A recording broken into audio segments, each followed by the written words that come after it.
Hello, this is a quick look at a single LEGO Speed Champions car. It is the Lotus Evija, came with 247 pieces, and I bought it for the suggested retail price of $20 US, which is standard for the 8 wide cars. Now, it comes with a single figure. We'll look at that up close a little bit later on.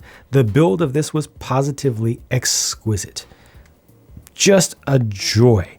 All of the facets, all of the small details that go into this or that are in it, that are all built with relatively straightforward techniques. There are some tricky techniques used in this, and definitely there's a lot of intelligence that went into the build strategizing, but overall, most of it feels like proper, real Lego. It does not feel like there was too much trickery.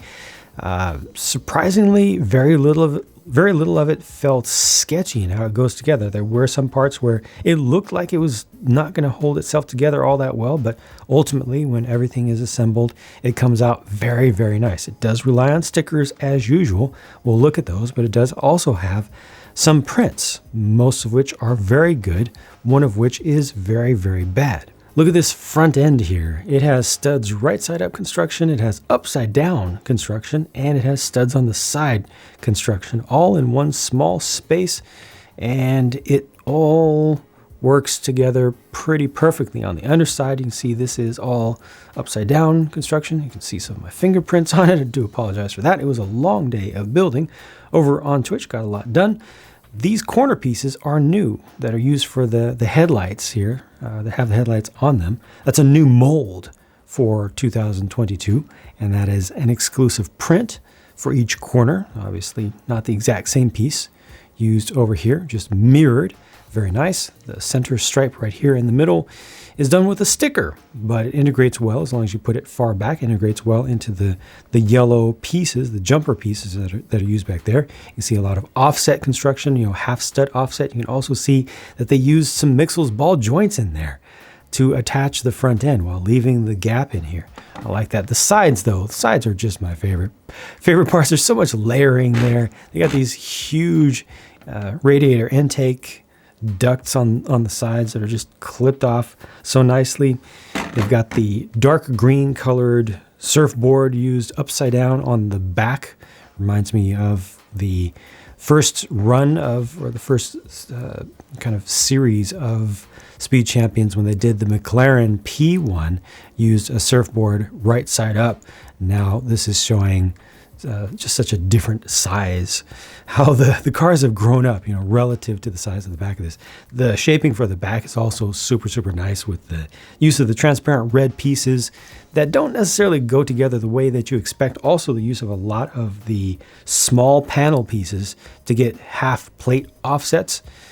Again, some stickers are used here, but I think this is positively, they're either going to be stickers or they're going to be prints that increase the price of the set quite a bit, because they already did this print.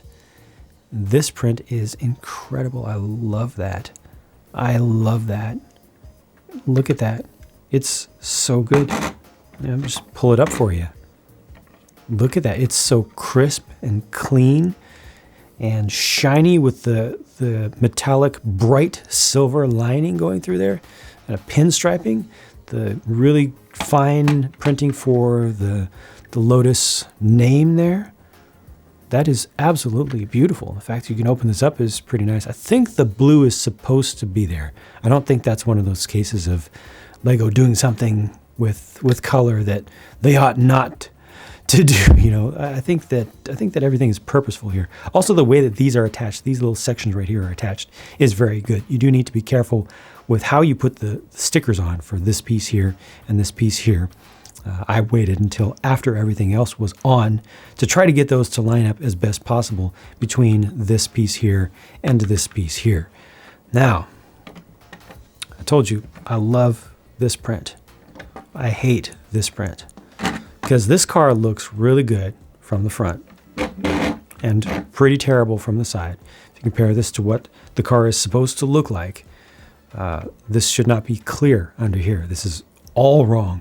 All wrong. This is the shoulder. This is supposed to be the shoulder line of the entire car. And it is just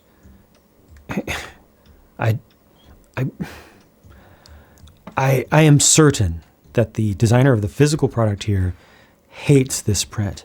And I'm willing to bet that the graphic designer hates this print as well, because I'm willing to bet that the reason that this line is so high comes down to limitations in the printable zones, the safe zones, with the process that LEGO presently uses for these pieces here. With that angle, I'm willing to bet that's just a production limitation that absolutely positively sucks, because everything else about this car in terms of its exterior is phenomenal, and I could not ask for it to be this good, much less better. But that right there kills so much of the look of this beautiful model of a beautiful car. See, look, this is what it's supposed to look like. That very, very thin yellow line goes just right along the base of the windows and follows the body line up here, follows the shoulder. And below that, it's supposed to be all green. You know, it is a small side window that this has, but it's all part of a single swoop compared to what we actually get. Do you see it now? Do you see why I absolutely hate that and think that it is just positively terrible and ruins the look of the model here? I don't think I'm being unreasonable. I think that the shape that LEGO designer came up with for all of this is incredible. Now, it's not as round and swoopy as the real thing, but for something made of LEGO pieces, it's fantastic. That is not. However, let's take that off and look inside. You can see just a little bit of the detail of how the side rear pod sections are added in. And of course, as is standard right now, you can put two figures in there. And in this case, they have a center console that is a single sticker as well. There is some unusually good news here with the canopy. I am able to put a figure in the driver's seat without taking the hair off and replacing it with a helmet. Typically with these, they do require you to switch over to helmet, but as you can see, this canopy is all the way down. It's completely flush. It's not having to be pushed up just slightly. They left enough room. The offset looks good. That works well. Here's a better look at the included figure. I like the printing for the body, hip and leg pieces, especially all that metallic printing in there. It's nice and fine and well detailed. The Lotus logo is done very well. It's nice and crisp, but all the yellows on the body definitely could have been a bit more opaque. The white as well, but you know, there isn't that much of the white. The yellow, I think, just needed to stand out better with more of it being applied, you know, more of it being laid on the plastic. And they did a good job around the back as well. The figure's face is just a single face, and as I showed you, they do come with the hair piece, but it also does, this set also does include a helmet, so if you want to use this option, optionally, you can. Finally, these are the leftover pieces. They always give you a second set of wheel covers, and these are done in gunmetal gray. They give you the 5 spokes there. Finally, the sticker sheet. Yep, that's a lot of stickers. But honestly, it didn't feel as oppressive as some of the LEGO sets have been, as some of the Speed Champions sets have been. This kind of felt appropriate to me, to be honest. I know some people absolutely hate stickers. I don't hate stickers, but I hate too many of them.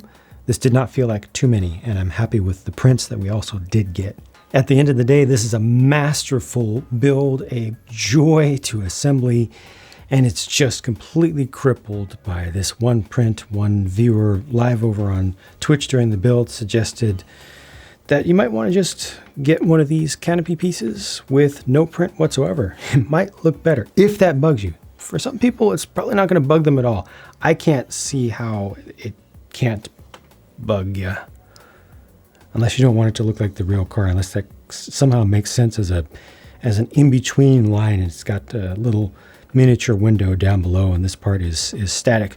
This is $20, which is the same price as all of the 8-wide modern Speed Champions cars, and it definitely deserves to have the price of the standard ones, if not more, because its complexity is really up there.